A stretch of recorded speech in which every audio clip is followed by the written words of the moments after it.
ఎవరన్నారో తెలియదు గాని ఆనాడు మానవ సేవే మాధవ సేవని ఓ మహనీయుడు.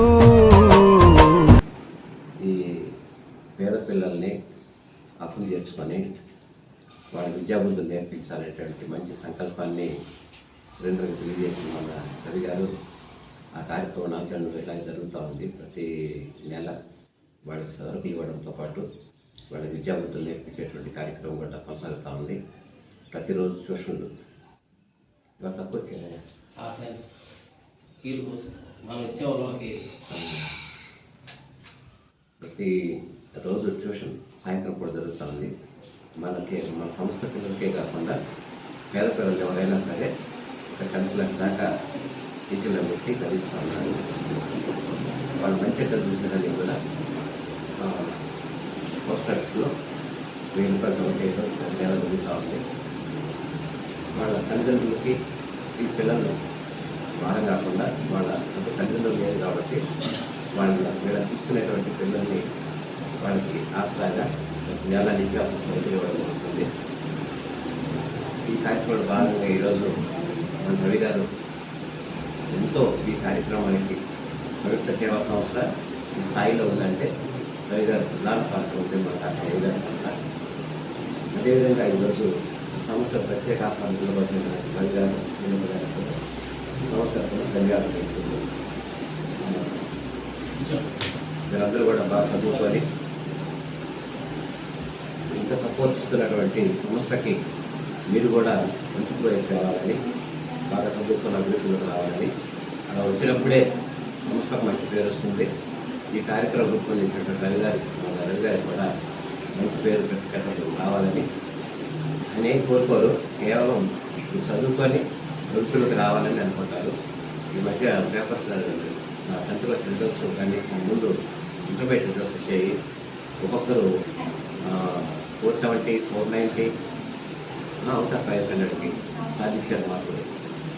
ఆ స్థాయిలో మీరు కూడా చదువుని తప్పనగా భావించి చదువునే ప్రధానంగా తీసుకొని కేవలం మనకి సంస్థ సహాయం చేస్తుంది కాబట్టి చదువు కోసము మన భవిష్యత్తు కోసము మీరు దాన్ని పేరు నిలబెడతారని, మంచి మార్కులు సాధించి మరింత ఉన్నత శిఖరానికి వెళ్ళి మంచి ఉద్యోగాలు స్థిరపడి మిమ్మల్ని తాకేటువంటి మీ తల్లిదండ్రులు కానీ మిమ్మల్ని అలాగా చూసేటువంటి మీ అవతారాలు కానీ అందరినీ కూడా సుఖపెడతారని, సమాజానికి కూడా మంచి చేకూరుస్తారని కోరుతున్నాను.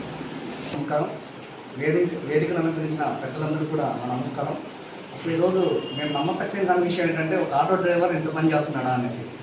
సో ఎంతోమంది లక్షల్లో వేలల్లో సంపాదించే వాళ్ళు కూడా ఇలాంటి మంచి పనులు చేయడం, కానీ ఒక ఆటో డ్రైవర్ ఇంత మంచి పని చేస్తానంటే అసలు నేను ఇప్పటికీ నమ్మలేకపోతున్నాను. మీరు ఎవరైనా ఈ సంస్థకి సంయుక్త సేవా సంస్థకి ఎవరైనా ఫండింగ్ ఇవ్వాలనుకుంటే దయచేసి మన సంయుక్త సేవా సంస్థ ఆఫీస్ని సంప్రదించగలరు, మన టీం ఎవరైనా ఉంటే. సో ఇంతమంది పిల్లల జీవితాల్లో బంగారు భవిష్యత్తు నిలుపుతున్న మా సురేంద్రన్నకి నా తరఫు నుంచి ప్రత్యేక ధన్యవాదాలు. ఇక్కడికి నన్ను ఆహ్వానం తెలిపించిన సురేంద్ర అన్నకి మరొకసారి ధన్యవాదాలు తెలుపుకుంటున్నాను. మీరందరూ కూడా మంచి భవిష్యత్తులో ఎదగాలనేసి నేను మనస్ఫూర్తిగా కోరుకుంటున్నాను. నాకు ఈ అవకాశం ఇచ్చిన పెద్దలకి ధన్యవాదాలు. చాలా సంతోషంగా ఉంది. సంయుక్త సేవా సంస్థలో సురేంద్రతో కలిసి మనం 2 సంవత్సరాల క్రితం ఆరంభించిన ఈ అనాథ పిల్లల సంరక్షణ, వాళ్ళని చదివించడం, వాళ్ళకి అవసరమైన సరుకులు అవి ఇవ్వడం, పౌష్టిక ఆహారం ఇవ్వడం, అంతేకాకుండా వాళ్ళకి ఎప్పుడైనా అత్యంత ఎమర్జెన్సీ వచ్చినప్పుడు వాళ్ళకి ఒక ఫండ్ క్రియేట్ చేయాలని, నెలగా ఒక 1000 రూపాయలు పోస్ట్ ఆఫీస్లో వేయాలని మనం అప్పుడు కలిసి తీసుకున్న నిర్ణయాన్ని ఈరోజు కూడా తూచా తప్పకుండా అమలు చేస్తూ ఉన్నారు సురేంద్ర. అందుకే నాకు చాలా సంతోషంగా, సురేంద్ర పట్ల చాలా గర్వంగా కూడా అనుకున్నది. ఇంతకాలం సజావుగా వాటిని తీసుకురావడం అనేది చాలా కష్టమైన విషయం. ఎందుకంటే మనం చాలా అనుకున్నవి చేయాలంటే దాని యొక్క క్యారెక్టర్ కావాలి, డెడికేషన్ కావాలి. ఒక వర్క్ మనిషిప్ అవన్నీ సురేంద్రలో ఉన్నాయని నాకు అప్పుడే తెలుసు. ఇది ప్రారంభం చేసినప్పుడు చాలా ఉత్సాహంగా పిల్లలు ఇప్పుడు పెద్ద పిల్లలు ఇప్పుడు తిరిగి ఉన్నారు. మనం చూసిన కొద్ది కాలం అయింది. వాళ్ళని పెద్దవాళ్ళని వీళ్ళందరినీ చూస్తుంటే నిజంగా నాకు కూడా చాలా సంతోషంగా ఉంది. ఒక మంచి కార్యక్రమం ప్రారంభం చేయించగలిగాము. దాన్ని సక్సెస్ఫుల్గా నిర్వర్తించగలిగిన వ్యక్తి చేతుల్లో ఆ కార్యక్రమం పెట్టాము అన్న ఒక సంతోషం, ఒక నమ్మకం చాలా అద్భుతంగా ఉంది. పిల్లలను చూస్తుంటే చాలా సంతోషంగా ఉంది. నేను ఇంకా ఇంటికి పోలా, టిఫిన్ చేయలేదు కానీ కడుపు నిండినట్టుగా ఉంది. చాలా సంతోషంగా ఉంది. ఇలాగే ఇది ఎప్పుడు నడవాలి. వీళ్ళందరూ బాగా చదువుకోవాలి. ముందు చదువు అనేదే గొప్ప సాధన. మనం సమాజంలో నిలబడాలన్నా, తలెత్తుకొని నిలబడాలన్నా, మన చుట్టుపక్కల వాళ్ళకి ఏదైనా సహాయం చేయగలగాలన్నా, నీ కుటుంబాన్ని పైకి తీసుకురావాలన్నా, ఏదైనా కానీ చదువు, విద్య అనేదాన్ని దేన్నైనా ఎవరైనా దొంగిలించుకొని పోగలరు. విద్యను మాత్రం ఎవరు దొంగిలించుకొని పోలేరు. మనతోటే ఉంటుంది విద్య అనేది. ఈయన తెలుగు ఈయనకు తెలుసు ఆ పద్యాలు వాళ్ళు చెప్తాను. కాబట్టి మీరు బాగా చదువుకోండి. నేను అంతకుముందు ఎప్పుడు చెప్పేవాడిని, చదువు అనేది ఒకటే మనం చేయగలిగేది. చదివే మనల్ని ఈరోజు నిలబెట్టదు. ఈరోజు నేను ఒక డాక్టర్ని ఈ స్థితిలో ఉండే చదువు వల్లనే. కేవలం మా నాయన ఇచ్చిన డబ్బు వల్ల కాదు, వేరే కులం వల్ల కాదు, ఏది కాదు. చదువు అనేది మనల్ని సమాజంలో నిలబెడుతుంది. మీ అందరూ కూడా మీకు లభించిన ఒక మహత్తరమైన బంగారు అవకాశాన్ని గట్టిగా నిలబెట్టుకోండి. బాగా చదవండి. మీకు చదివించడానికి నా పక్కన ఉన్న అజిత్ బాబు సార్ చాలా పేరు మోసిన హెడ్ మాస్టర్, టీచరు.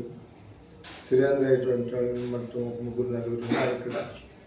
వాళ్ళందరి సహాయ సహకారాలు తీసుకొని మీరు బాగా చదవండి. చదివి సమాజంలో ఒక మంచి వ్యక్తులుగా, గొప్ప వ్యక్తులుగా నిలబడండి. మన ఆలోచనలకి ఒక మంచి రూపం ఇవ్వండి అని మీ అందరికీ కూడా చెప్తూ, సురేంద్రకి మళ్ళీ ఒకసారి, అంటే మిగతా వాళ్ళు సురేంద్రని చూసే పర్స్పెక్టివ్ ఒకటి, మేము సురేంద్రని చూసే పర్స్పెక్టివ్ ఒకటి. ఒక అద్భుతమైన వ్యక్తిగా రోజు రోజుకి రూపుదిద్దుకుంటున్న సురేంద్రని మరొకసారి నా తమ్ముడు లాంటి వాడు.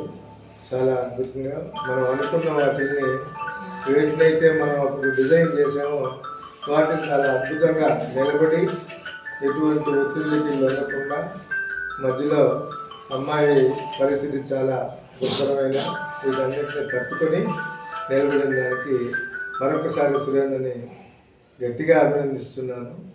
ఈ కార్యక్రమాలు ఇట్టే జరుగుతాయి. మీరు వాటిని అందిపుచ్చుకొని పైకి రండి. ఉన్నాడో లేడో తెలియదు దేవుడు, కానీ ఉన్నన్నాళ్ళు వెతుకుతూ ఉంటాడు జీవుడు. ఎవరన్నారో తెలియదు గాని ఆనాడు మానవ సేవే మాధవ సేవని ఓ మహనీయుడు. దేవుడంటే సాయమేరా తమ్ముడు, ఆ దేవుడే ఇది చెప్పిన ఎవ్వడు నమ్మడు. దేవుడంటే సాయమేరా తమ్ముడు, ఆ దేవుడే ఇది చెప్పిన ఎవ్వడు నమ్మడు. ఉన్నాడో లేడో తెలియదు దేవుడు,